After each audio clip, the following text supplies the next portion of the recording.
แล้วก็ร้านอาหารรอได้รอได้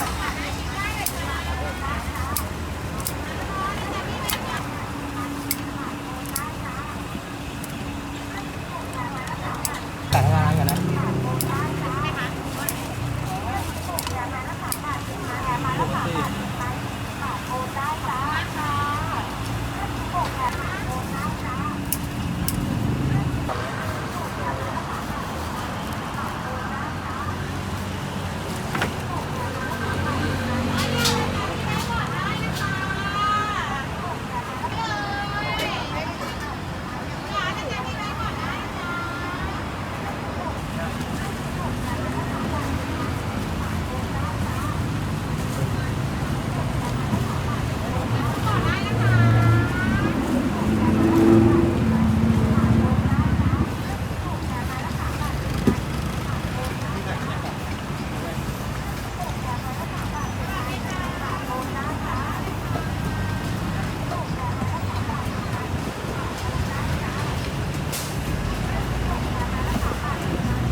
นกกระทาหันครับ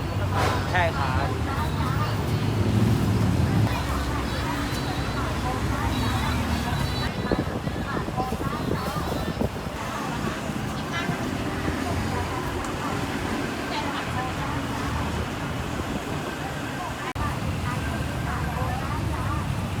เดี๋ยวเสร็จแล้วจับขาให้ตรงนี่ได้ดูสวยไงลูกค้าจะได้กินหน่อยให้ดูน่ากินใช่ครับบางที่เขาไม่จับไม่อะไรเลยนะพี่ปล่อยเลยงาก็ไม่โรยแต่ละเจ้าไม่เหมือนกันด้วยครับสูตรแต่ละสูตร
ผมเอามาเป็นตัวอะไรไม่ต้องตัด 4 ตัวเหรอพี่ ใช่ เดี๋ยวพี่ต้องรอไม้นี้ได้ไหมมันไม่พออันนี้คนสั่งไว้อะแล้วมันเหลือแค่เนี้ยพี่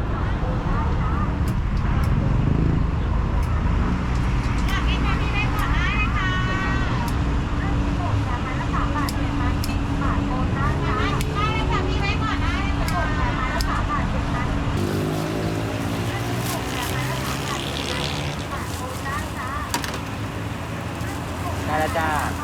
ขอบคุณครับ 3 บาท10 ไม้20 บาทโอนได้จ้า